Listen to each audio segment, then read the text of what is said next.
Excuse me. I can't seem to find any information on this artist in the Iris family archives. The photo you provided also doesn't show any matches. Just as I thought. I'd like to ask, what kind of traces do people leave when they enter a dream? Are you referring to the records when you enter the dream pool? The equipment will monitor physiological indicators such as heart rate, blood oxygen levels, and body temperature in real time. This data will be included in statistics and handed over to the family for the screening of any data anomalies. Immediate action will be taken once any illegal behavior is detected.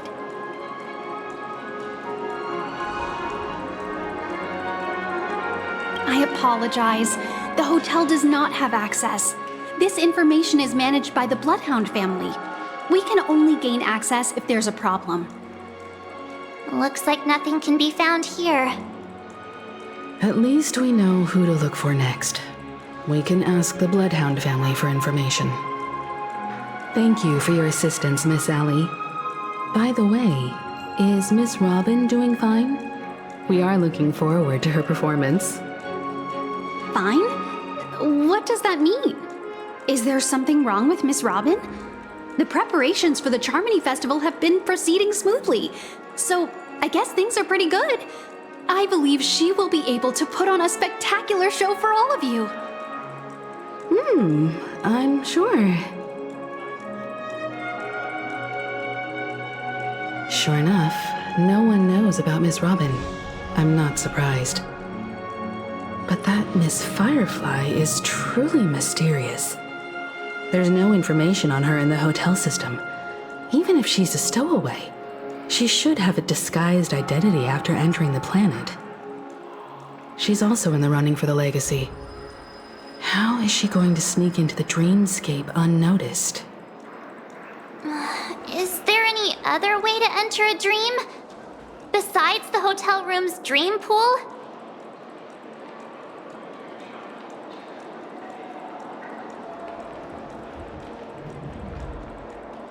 The Memo Keepers have abilities that are difficult for normal people to comprehend. In the memory zone of Penacony, they thrive effortlessly, a fact proven to us by Black Swan. The hacker girl from the Stellaron Hunters used extraordinary means to unlock the Dreamscape Hotel's seal. According to the scene witnessed by him, it is likely that they are behind Miss Firefly's case. The Garden of Recollection and the Stellaron Hunters. Both are possible, but what about the IPC? Since they want Penacony all for themselves, they're bound to have a plan. Who are you guys? The Bravo team has arrived at their designated position, ready to execute armed evacuation operation. Boss, get moving! Armed evacuation? Boss, aren't you drunk? What do you know? It's more efficient this way. Just don't let the director find out. Act first, report later. Understood? Help! Help me! I spent all my year-end bonus on the snowball! I don't want my name on the department's major disciplinary notice! Hey, check it out! That voice. Could it be the IPC workers from Bellabog?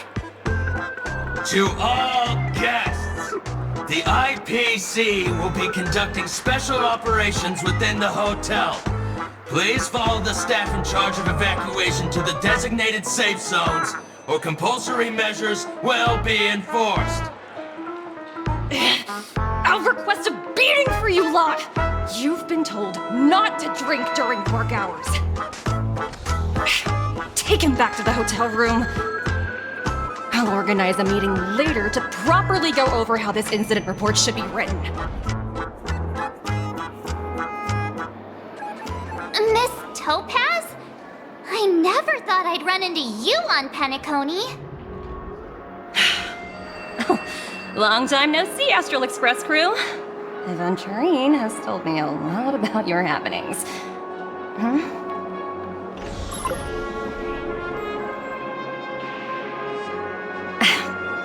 fine. Do as they ask, and try to avoid any conflicts with the family. Report to me before taking any action. Yes, all right. As you see, the IPC isn't very popular here on Penacony. Cordiality from the family is a mere facade. The former frontier prison has turned around and cuffed its shackles on the IPC staff now. Only a Venturine, who carries an invitation, is allowed to attend the banquet. An entourage like us, we can only sit around in the reality hotel, unauthorized to even enter dreams. No wonder a Venturine's scrambling to partner up with someone. The IPC can't back him up in the dreamscape. His situation isn't optimistic, I hear.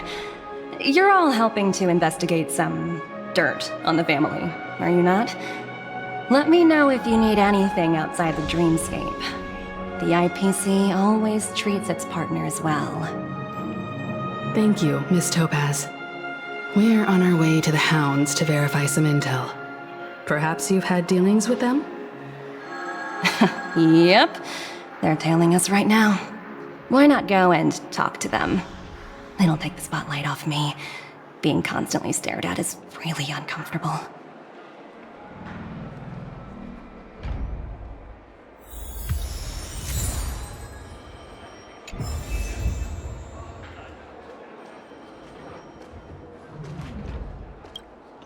How does it feel to be in business with a Venturine? I bet you're not used to it.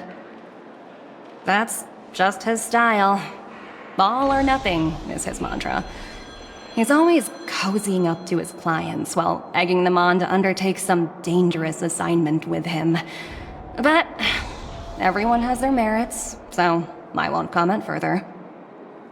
But Venturine's luck has always been good. He's always closed all his cases without a hitch, and basically never lost a gamble. Which is why, on the issue of retaking Penacony, I'm watching with keen interest.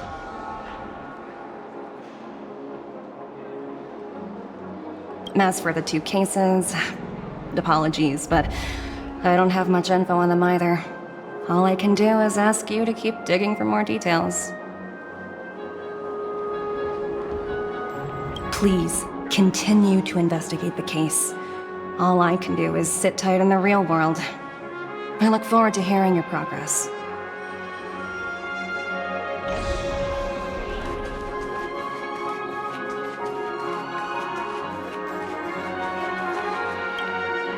We're carrying out our captain's orders. What do you want?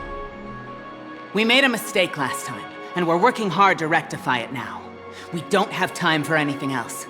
Surveilling the IPC executive Topaz, ensuring that she stays put at the Reverie Hotel during her time on Penacony. We've got the right one this time. So that's it. They were the pair who were after Firefly at the time.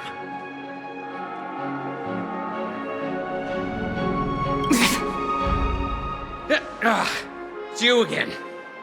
Back for more trouble? We're not afraid of you this time. Well, spit it out. Stop bothering us if you've nothing important. So you know each other. Why do you keep running into people you've beaten up before? That's right. We're investigating a murder for the family. Can we speak to your captain about the case? Well... Hey! The security officer instructed everyone to shut their traps before he returned from Dream's Edge. What murder?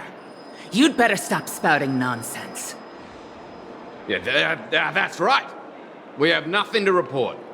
Please leave. Looks like they're not going to cooperate. But they did at least tell us that the captain is at Dream's Edge. Why don't we just look for the security officer then? It's probably Gallagher, the one he mentioned, right?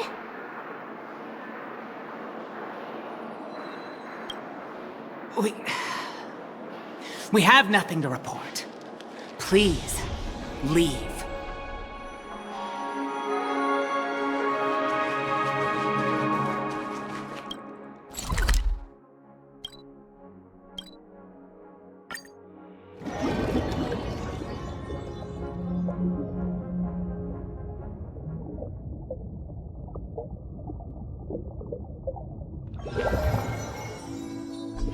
Such tight security.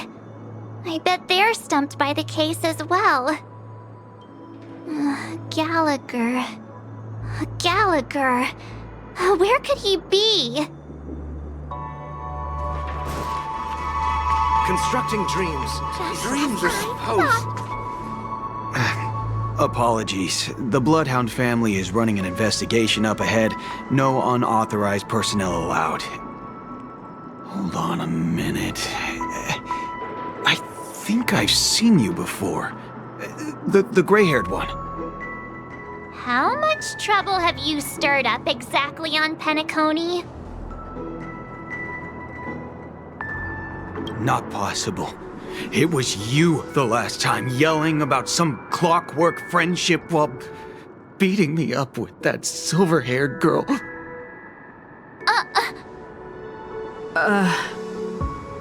I'm not letting you get by this time.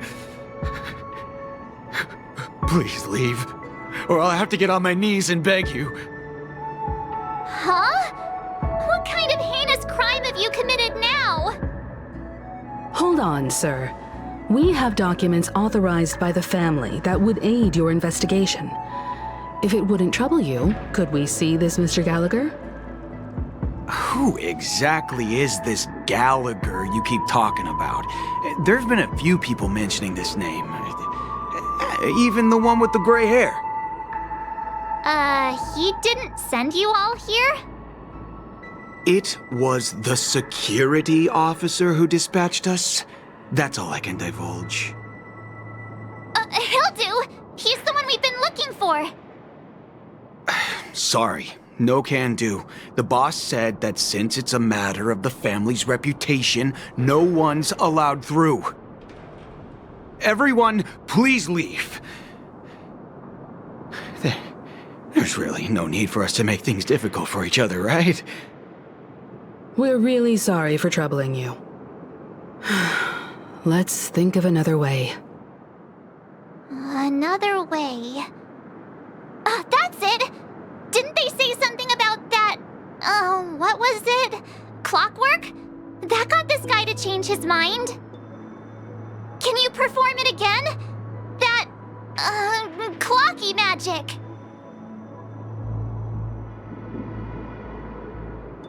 It's not bad if we're resolving a misunderstanding. Please?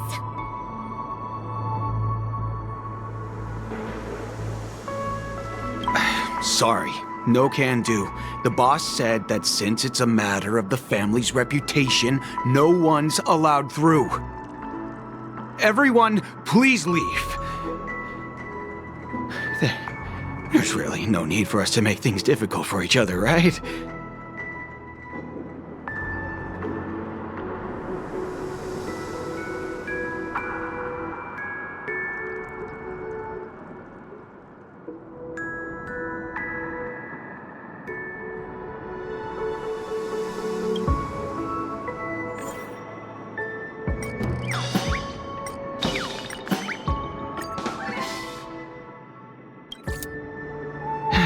Let me see what time it is now. Whoa! It's this time already! What? Time to clock out! And no one's gonna stop me.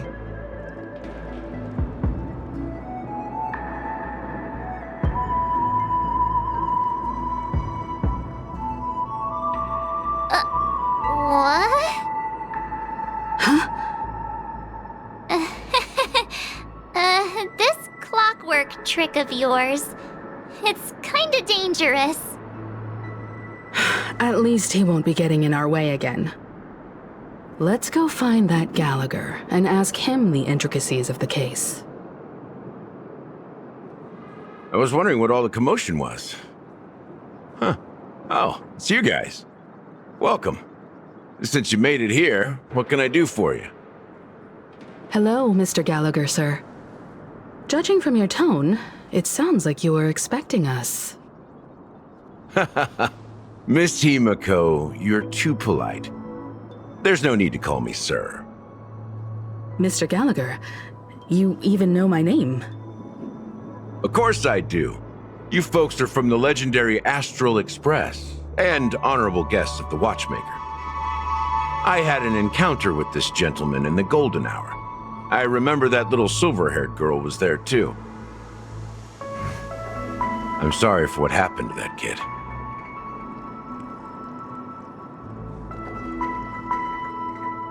This is also the reason why we've come to visit you, Mr. Gallagher. The Express can't just overlook the death of that child. So we've decided to help the family get to the bottom of it, in the hopes of getting justice for her. The Nameless involved with the family. What an unpredictable twist of fate. Why? What's wrong with the family? It's nothing.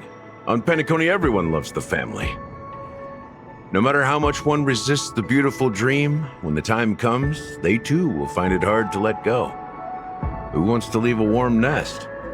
Just idiots, little kids, and inebriated fools. Mr. Gallagher seems to be getting at something. Well, you got it wrong. I'm not. You want to discuss the case? Sure, come with me. This is not a good place to talk. Let's go elsewhere.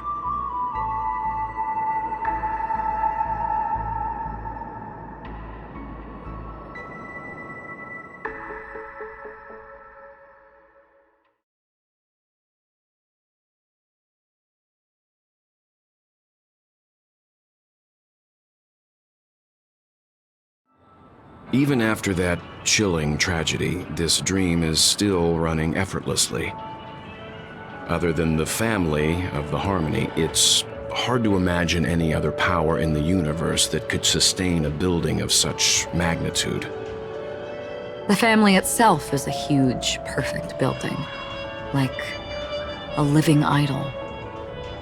Each member of the family sees themselves as a piece of the divine puzzle, revolving around a singular core and a shared ideal. Under their command, they loyally fulfill their roles, offering themselves while also receiving sustenance in return. Interesting analogy. Perhaps that's why Penacony's beautiful dream has persisted for so long. But the human body has its limits, and so does the divine's. That doesn't sound like the kind of comment a Galaxy Ranger would make. Just pointing out the facts. Mr. Yang will definitely have a better sense of what's going on than I do. Why do you say that, Miss Acheron? The beautiful dream is crumbling. But not because of a particular eon, a particular faction, or a particular visitor. Its collapse stems from a certain inevitability of human nature. The family refuses to acknowledge this, and it has ultimately backfired and become a catalyst. As people immerse their souls in the dreamscape, where consequences and pain cease to exist, and only ease and pleasure prevail, they draw closer and closer to necrosis. Regardless of the perceived bliss, death looms as the inevitable conclusion. Also, this necrosis will diffuse and spread. One piece of the puzzle's mutation will eventually cause the entire building to shake, break, and crumble. In the end, the dreams that people built in the name of freedom became the cage that imprisoned them. I'm sure you've gained a lot from this trip, Miss Acheron. Are you willing to share your findings with me? Of course. That's if I remember.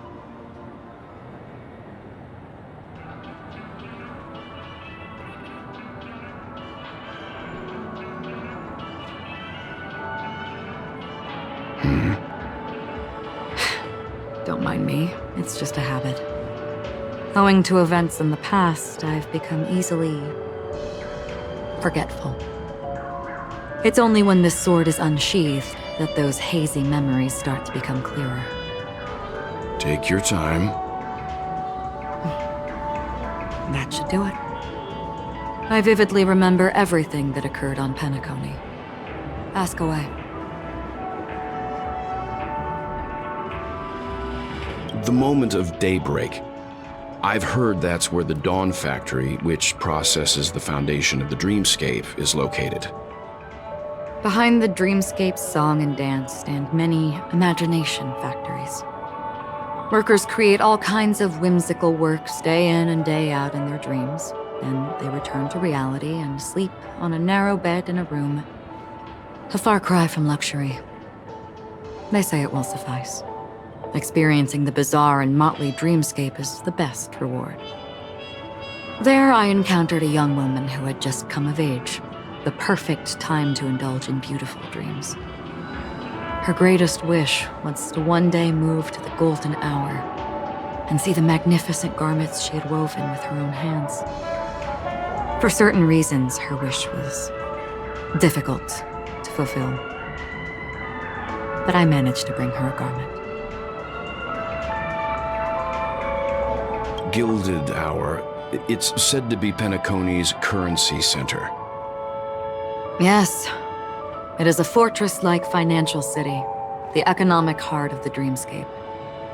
The Pepeshi people of the Alfalfa family are there to keep it running, sending blood that is made from money everywhere on Penacony. Everyone there is exquisitely dressed and always in a hurry. The greatest wish of the local Pepeshi people is for their future generations to work in the Gilded Hour. I've never met anyone who is willing to talk. I could only stand at the crossroads, watching crowds of people hurrying like the wind through the jungle of steel, only to deposit the alfalfa credits that they'd earned into the bank's vault. I don't know if they would open the vault door, but before I left, I witnessed a well-dressed Pepeshi person plummet from the sky, while those around him continued on their way, unfazed. I hear the Blue Hour is very romantic. Do you have any tales to share? Perhaps Mr. Yang has heard. There is a large boat called the Eventide, anchored along the Sea of Dreams, where soft music and dancing persist endlessly every night. I ran into a wizened lady there. She was at the dock, waiting for her long-departed lover to return, waiting for countless hours within time that stood still. In the humid sea breeze, she spoke of her own youth. Like many who desired wealth and love, they came to Penacony to pursue their dreams. Alas, her lover's consciousness was lost in the dark depths of the Sea of Dreams. Finally, she suggested we continue our conversation on a boat in the shallows. I agreed and boarded the boat with her. But she never said anything. Her eyes absent-mindedly gazing at the horizon for what seemed like forever. Finally, we retreated to the beach. The dreamscape of chic, luxury, and consumerism, the moment of dusk. My companions have been there too. Then you all must have seen those who are attempting to realize their dreams. Or have realized them, scattering money as if it were dust and betting it on all or nothing. Everything has a price, and everything can be bought or sold. Even dreams themselves. I saw an Intellitron there, who was preparing to auction himself. When someone wins a bid under stipulated periods and rules, he would do the buyer's every bidding, becoming that person's very possession. That Intellitron had been auctioned off 12 times, and I participated in his 13th. That was the grandest banquet I had ever attended. But never again did anyone cast another glance at him. This time around, there were no successful bids for him. This is what I've seen and heard along the way. Someone once said to me, Penacony wasn't like this a long time ago, nor should it be. I've traveled through the reality and dreamscape of the planet of festivities, watched the tides of night rise and fall, when time stopped for people, where the spirits of the rich and impoverished remain forever fixed on their own scales. This is why I think the collapse of the beautiful dream is inevitable. There might be a way to change everything. Perhaps. But if this is indeed the world that people desire, if this is precisely why life chooses to slumber, should we still seek to change it?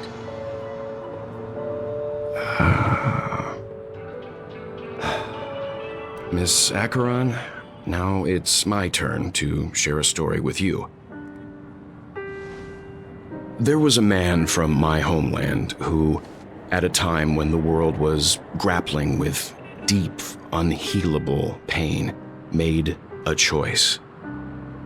He wove together the dreams of everyone in the world, linking people's dreamscapes, and shouldered this burden himself. From this, he created a giant, a spiritual atom. And since that moment, the giant stood between heaven and earth, becoming the pillar of the world's existence. As a price, those who found it hard to move forward, who could not advance, forever lost their future. They slumbered in a dream, devoid of disaster and pain, living out their days peacefully in the man's created utopia. And it is because of the wishes of those people who wished not to awaken that this spiritual atom became unbreakable.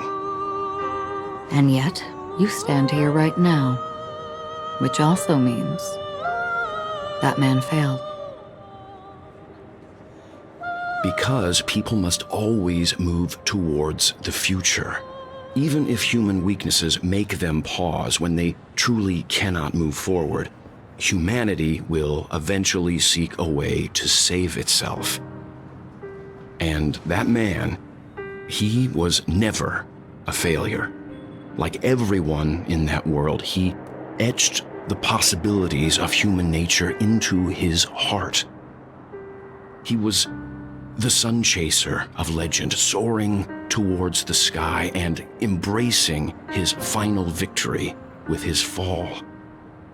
He ascended to heights uncharted, only to come face to face with the sun, a place not visited by anyone before. His wings would melt because of it, only for him to fall into the sea. And after that, countless others would surpass him, soaring to even greater heights. A fitting metaphor for the Nameless's trailblazing spirit. Thank you, Mr. Yang. I know what you wish to confirm. The universe has innumerable similar, yet different worlds. In these worlds, there are innumerable people who look alike, yet don't. I too have embarked on journeys, encountering old friends with familiar faces on different worlds, witnessing their destinies follow paths similar to mine.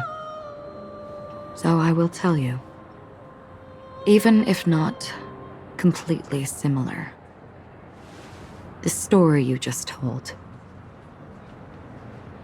it overlaps with my past. And within that abyssal dream, I ended that man's life. Alone.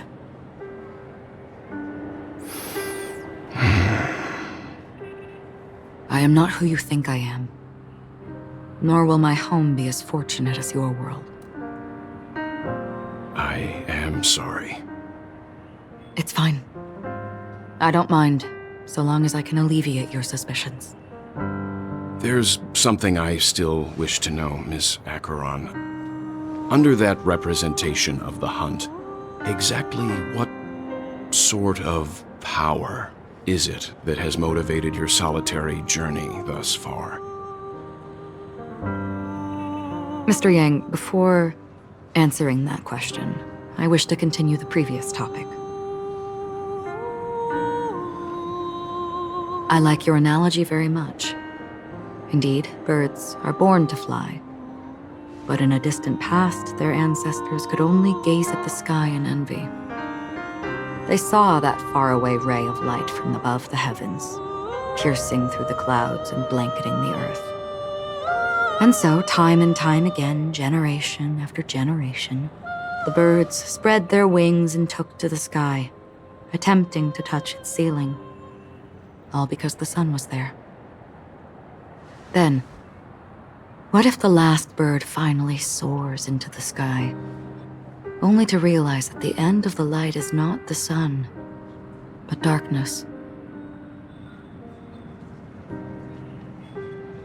Then why, exactly, do we even walk towards the light?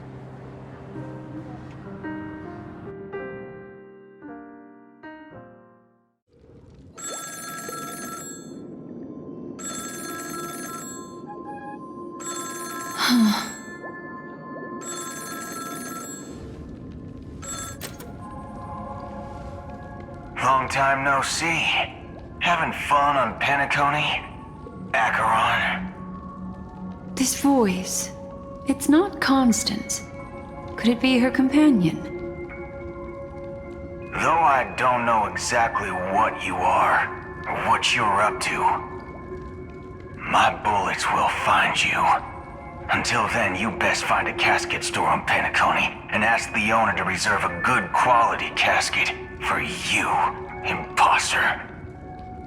Imposter? I see. She gave my whereabouts to someone who's tracking Acheron too. Who are you? Huh?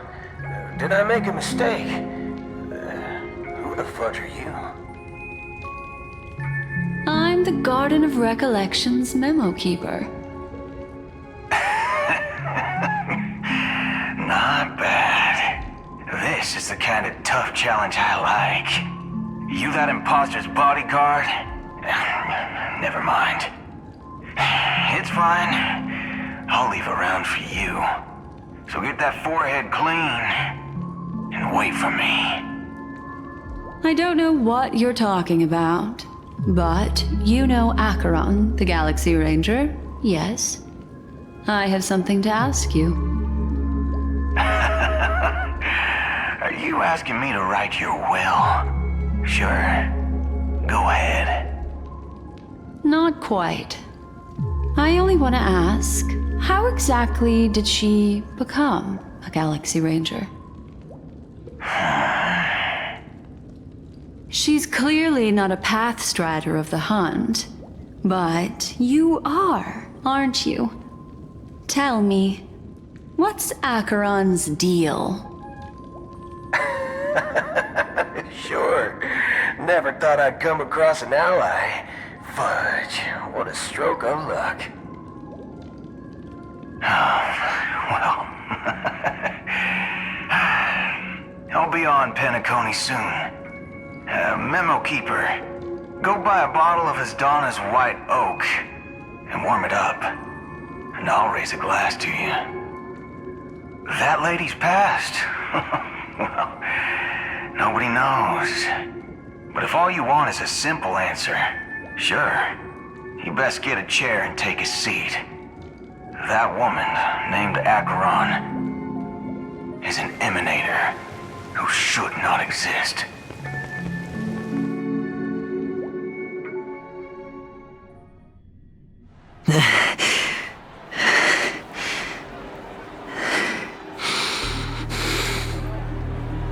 You look pale. Or is that also part of your act? I didn't think you'd have the nerve to show yourself. I thought this was exactly what you wanted. After all, I faithfully fulfilled my duties as you instructed. Just tell me if you can't hold on any longer. So, the genius of the Council of Mundanites wants to be my Undertaker now. My, what an honor. Yes, and I'm pretty sure the people at the Strategic Investment Department would love to be notified of your death in due time. But let's not forget, you won't be seeing them, because I'm the manager of this task. Great. Then tell your people that Aventurine is ready to go in 17 system hours. Oh, you've got a lot of nerve. How exactly do you plan on completing your task while your hands are tied by the Harmony? Well, my conversation with Sunday convinced me that there's a traitor in the family, and that they hold the secrets of Penacony. So, I took the opportunity to set everything in motion. I even managed to recover the gift money. Things haven't gone this smoothly since I walked through the doors of the Reverie. Now I'm only one step away from victory. Let's just wait and see. Sounds like a very elaborate way of saying that you failed. That's all I can say. Have you forgotten, Doctor? You betrayed me. Go. Do what you must. I look forward to the sight of the IPC fleet surrounding Penacony. You've achieved what you desired, haven't you? That's true, but what's your plan? Did you conceal an orbital support beacon in that gift money bag? Well, who knows? Maybe that's why I'm handing out cash even when I'm about to bite the dust. You are indeed a gambler. An insane one at that. Maybe I am. Who knows? Fine. Here, take this. Open it when you're on your last legs. You'll thank me. What's this? Medical advice?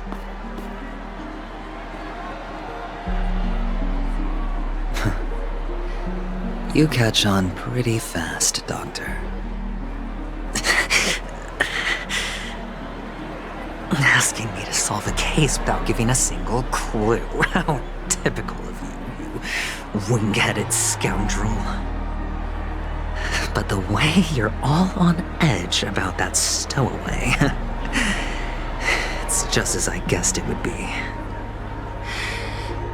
As for now, let the rain of wealth from the IPC fall evenly on everyone.